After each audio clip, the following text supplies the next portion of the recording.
Emma stood at the grand entrance of the lavish penthouse, her trembling hands clutching the divorce papers. The echoes of her husband's cruel words still reverberated in her mind. "You're a nobody, Emma. You always have been. You wouldn't last a day without me." Dear viewers, welcome to our channel. Subscribe to receive more stories every day. Just hours earlier, she had discovered his affair with his new assistant, a sleek, arrogant woman half her age. It wasn't just the betrayal that shattered her. It was the smug look on his face when he handed her the papers, already signed, as if her feelings were nothing but a minor inconvenience on his path to greater success. For years, Emma had built her life around supporting Mark's ambitions. She had put her dreams on hold, worked late hours at his side, and organized countless business events while sacrificing her own passions. Now, as she stared at the papers, it hit her that he had never seen her as an equal, just a convenient stepping stone. With shaking hands, Emma signed the documents. Mark didn't even have the decency to be there. The lawyer looked at her with a pitiful smile and left without another word, leaving Emma alone in the penthouse that no longer belonged to her. Her phone buzzed, a message from Mark. "You have a week to vacate the apartment. Don't make a scene. It's embarrassing." Tears blurred her vision as she sank onto the pristine white sofa, wondering how her life had unraveled so completely. Just a week ago, they had hosted a grand gala, where Mark was celebrated as a business genius, and she had been introduced as his lovely wife. Now that title was nothing but ash. Emma knew she couldn't stay there, surrounded by memories that felt tainted and hollow. She packed the essentials, clothes, her old laptop, and a few personal mementos that Mark hadn't already claimed as his own. Everything else belonged to him, or rather, his new life. As she carried her suitcase down the marble steps, she saw the doorman's sympathetic glance. The whispers were already circulating among the staff. "The wife's been dumped. Poor thing." Determined not to let her pride crumble, Emma straightened her shoulders and walked out into the city. She spent her first night at a rundown motel, every corner of the room smelling faintly of mildew. Exhaustion claimed her quickly, but not before one last wave of grief hit her, raw and unforgiving. Emma sobbed into the lumpy pillow, mourning not just her marriage but the years she had given up for a man who discarded her so callously. The next morning, the harsh light of reality sank in. She had no income, no home, and nowhere to turn. Mark had made sure of that, cutting her off from any joint accounts and leaving her with nothing but a credit card he cancelled before she could even use it. She needed a job fast. But with no work experience besides managing Mark's schedule and organizing events, every interview felt like a humiliating charade. The only thing available to her was a cleaning job at a tech company across town.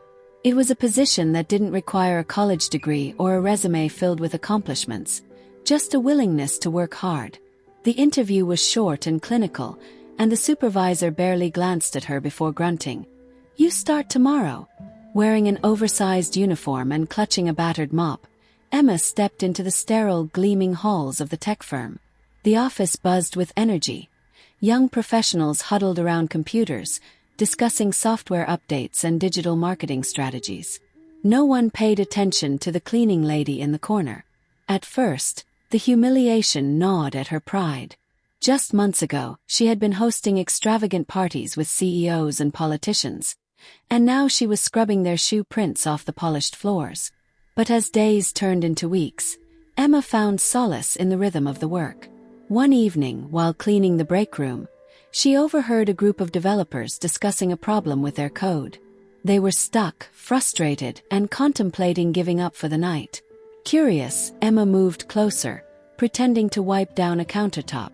One of the developers, a wiry guy named Alan, caught her eye and chuckled. "You wouldn't know anything about coding, would you?" he joked. Emma gave a small, hesitant smile. "No, but maybe you're looking at it too linearly. What if the input is creating an unintended loop?" Silence. The developers glanced at each other, eyebrows raised. Alan pulled up the code and stared at it, muttering to himself. Then his face lit up. "She's right. We've been looping through the same parameter. Damn." From that moment on, Alan made a point to chat with her during his breaks, explaining coding concepts in simple terms and encouraging her curiosity. When he offered to teach her the basics after hours, Emma hesitated. It felt like chasing a distant dream, but something inside her flickered to life, the ember of ambition that Mark had all but extinguished. Each night after work, Emma stayed late, her hands still raw from cleaning but her mind racing with possibilities. Alan patiently guided her through coding fundamentals, teaching her how to build simple applications. She practiced obsessively, using an old laptop with keys that stuck and a screen that flickered sporadically. The other employees started noticing her, not as the cleaning lady, but as someone determined and resilient. Alan's friends offered encouragement, dropping by with coding books or tips. Emma couldn't believe how her world was changing. She was learning to code, a language that felt like pure magic, unlocking potential she never knew she had. One night, exhausted but exhilarated, Emma stared at the small application she had created, a program that organized client data with a single click. It wasn't groundbreaking, but it worked. Pride welled up inside her, and for the first time since Mark left, she felt powerful, like she was becoming someone new. Little did she know that her determination was setting the stage for a remarkable transformation, one that would shock the world and, most importantly, the man who once called her a nobody. Months passed, and Emma's hands were no longer just accustomed to scrubbing floors. They danced across keyboards with newfound agility and purpose. Her relentless dedication began to bear fruit. With Alan's guidance, she moved beyond basic programs, diving into more complex algorithms and data structures. One evening, as Emma wiped down the whiteboards in the development room, she couldn't help but overhear a heated argument between the lead engineer and a project manager. "We're losing traction. The app's interface is too clunky. Users are dropping off like flies," the project manager barked. Alan gave Emma a helpless look as he walked past with his hands full of sketches and sticky notes. Curiosity gnawed at her. After the office cleared out, she examined the notes left scattered on the table. Lines of code, disconnected ideas. Nothing seemed to fit. She spent the night tinkering with a prototype of the app, experimenting with a more intuitive design and streamlined functionality. By dawn, her hands were trembling from exhaustion, but she had a working prototype. Nervously, she sent it to Alan with a message. "I don't know if this helps, but I gave it a shot." When she woke up hours later, her phone was buzzing incessantly. Alan had forwarded her design to the lead engineer, who was impressed enough to pitch it to management. Emma's prototype not only solved the usability issue but also increased processing speed by 20%. The following week, Alan pulled her aside. His face lit up with excitement. "Management wants to meet you." They couldn't believe a cleaner came up with that solution. Emma wasn't prepared for the meeting, but she forced herself to wear confidence like armor. The office was buzzing when she walked in. Engineers who had never noticed her before now whispered about the genius cleaning lady. Inside the conference room, she faced a panel of executives, including David, the CEO. He was a stern-looking man with sharp eyes, clearly skeptical. "Explain your thought process," he demanded. Emma swallowed her nerves and explained how she had noticed inefficiencies in the data processing and redesigned the interface to reduce lag. She spoke with an unexpected fluidity. Alan's late-night lessons paying off. David didn't smile, but he nodded approvingly. "We'll be testing your prototype. If it checks out, we'll discuss compensation." Compensation. The idea of earning something beyond minimum wage sent a jolt of hope through her. When she returned to the cleaning closet to finish her shift, she could barely contain her excitement. A week later, David called her back to the office. "Your design passed testing. We're implementing it next month. I want you on the development team." Emma's jaw dropped. "But I don't have formal training or a degree." David smirked. "Degrees don't build apps. Talent does. You'll learn as you go." And just like that, Emma was no longer a cleaner. She was a junior developer. Alan gave her a celebratory hug, proud of how far she'd come. The transition was brutal. Hours spent coding, learning, and proving herself to a skeptical team. Alan remained her ally, but others resented her sudden rise. Jealous whispers reached her ears. She's just a charity case. She'll crack under pressure. Emma forced herself to ignore them, channeling every bit of pain and bitterness into her work. She quickly became known for her intuitive designs and efficiency, solving problems others deemed impossible. When David offered her a leadership role in a new project, Emma hesitated. "What's the problem?" he asked bluntly.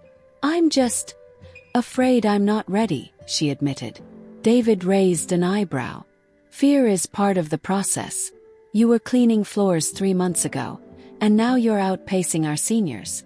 Don't let fear dictate your potential." With renewed determination, Emma accepted the challenge and dived headfirst into the project. It was the birth of an innovative AI-driven app that analyzed market trends and predicted customer behavior with uncanny accuracy. As the project neared completion, Alan pulled her aside. "There's a rumor that a major investor wants to meet you." Emma's heart pounded. She couldn't imagine why anyone outside the company would be interested in her, but the meeting was scheduled nonetheless. The investor was none other than Gregory Burns, a renowned venture capitalist. He strode into the office like he owned the place, exuding power and confidence. After a brief introduction, he cut straight to the point. "Your app caught my attention. It's brilliant, but why are you working for someone else? With your talent, you should be leading your own company." Emma blinked, taken aback. I never thought about that," she admitted. Burns smirked. "I'll make it simple. You develop a product of your own and I'll fund it. Full backing. You in." The proposition was staggering. She was just beginning to find her footing as a developer. Starting her own business seemed unimaginable. But as she glanced at Alan, she saw encouragement in his eyes. After a night of soul-searching, she accepted Burns' offer. The next few months were a whirlwind of planning, prototyping, and learning the ropes of entrepreneurship. Emma burned through countless sleepless nights, determined to build something revolutionary. Her past failures fueled her ambition, reminding her why she had to succeed. With Burns' investment, Emma founded Phoenix Tech, symbolizing her rise from the ashes of her former life. She recruited talented, passionate developers, many of whom were overlooked by other companies. She made sure to build a culture of respect and innovation, rejecting the arrogance and elitism she had once faced. Phoenix Tech's first product, a data analytics platform with AI-driven insights, launched to critical acclaim. Media outlets hailed Emma as a visionary entrepreneur, and her story of resilience and reinvention captivated the public. She was featured in tech magazines and invited to industry summits. But one particular invitation caught her attention, a major business conference where influential leaders would speak. It was the kind of event her ex-husband used to dominate. Determined to reclaim her narrative, Emma accepted. The night of the event, Emma stood backstage, heart pounding. As the host announced her name, she stepped onto the grand stage, greeted by thunderous applause. In the audience, she spotted a familiar face, Mark. He looked stunned, eyes wide with disbelief. As Emma began her speech, she couldn't help but smile at the irony. "There was a time when I was called a nobody," she said, voice steady and confident. "But I learned that being underestimated is a gift. It pushes you to prove the world wrong." Mark sat motionless, unable to comprehend how the woman he discarded had risen to unimaginable heights. Emma finished her speech to a standing ovation, the audience captivated by her story. Mark slumped back in his seat, realizing he had lost not only a brilliant woman but also the life he once took for granted. After the conference, Emma's speech became the talk of the business world. Social media buzzed with her story, and Phoenix Tech's popularity skyrocketed. Emma couldn't scroll through her phone without seeing praise for her resilience and brilliance. Offers from investors poured in, but Emma remained grounded, focusing on maintaining the company's vision. Back at the office, Alan greeted her with a wide grin. "You broke the internet," he laughed, holding up his phone where articles praised her speech. Emma rolled her eyes but couldn't help but smile. I didn't do it for fame, she said quietly. I know, Alan replied. But it doesn't hurt that everyone now knows who underestimated you. The buzz from the conference carried on for weeks. One morning, Emma's secretary informed her of an unexpected visitor. Mark Edwards, she said cautiously, sensing Emma's hesitation. Taking a deep breath, Emma nodded. Let him in. Mark stepped into her office, and for a moment they just stared at each other. Two people who had once shared everything, now standing worlds apart. Mark looked older, more worn down. His arrogance stripped away. Emma, he began, trying to sound composed. I saw your speech. She cut him off, keeping her expression neutral. What do you want, Mark? He hesitated, clearly struggling to find the right words. I just wanted to say, I was wrong. I never should have. Emma raised a hand, silencing him. You didn't come here to apologize. You came to salvage your ego. You couldn't stand seeing me rise above the life you tried to destroy. Mark's face twisted with guilt. I made a mistake. Thought you'd fall apart without me. I never thought you'd become this. Emma smiled, a calm, confident smile that carried no bitterness. That's the problem, Mark. You never saw me for who I really am. You saw a convenient wife, a trophy to validate your success. But I was always more than that. He took a step closer, desperation flickering in his eyes.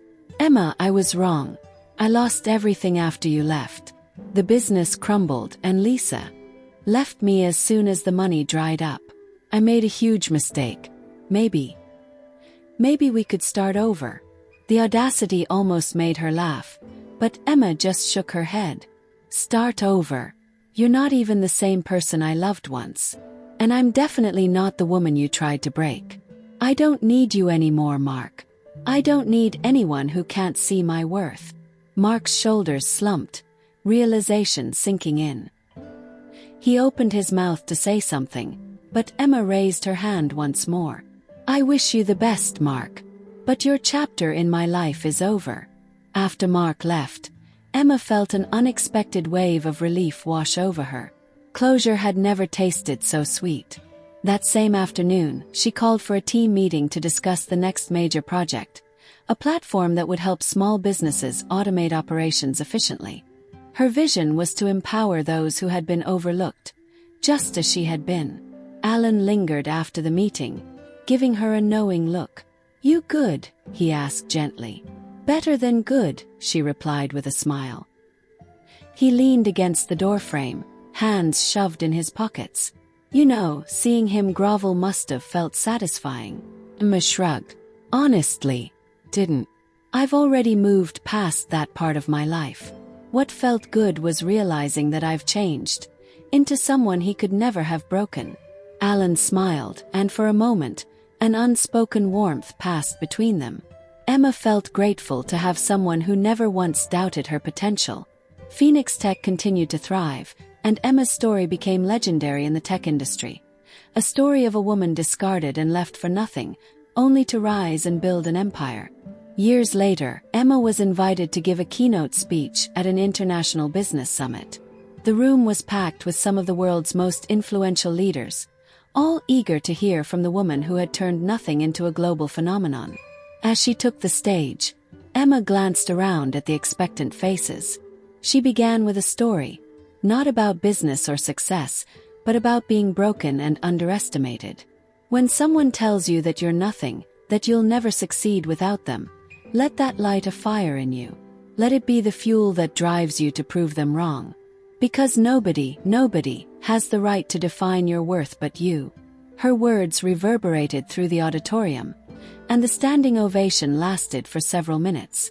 As Emma descended the stage, she felt a sense of fulfillment that far surpassed any monetary gain or business success. In the back of the room, she caught a glimpse of Mark, standing in the shadows, his face etched with regret and disbelief. This time, Emma didn't look away. She gave him one final glance, a look that said everything she'd ever needed to say, before walking away without another thought. Emma sat on the balcony of her penthouse, her own penthouse, sipping wine and watching the city lights. The same city that had once felt so cold and unforgiving now shimmered with possibilities. Phoenix Tech was expanding internationally, and Emma was in talks to collaborate with some of the most innovative minds of the decade. As she glanced at her phone, a message from Alan lit up the screen. "Dinner tomorrow. I'll cook this time. You deserve a break." She smiled, typing back a quick "absolutely," before leaning back and closing her eyes. She had reclaimed her life, her identity, and her dreams, all on her own terms. And as for the man who had once branded her a nobody, he was just a faded memory, a cautionary tale of how underestimating someone's worth could lead to losing everything. Dear viewers, thank you for watching. If you like this story, please subscribe to our channel to receive more stories every day. Share with us what you think of this story and tell us where you're watching from.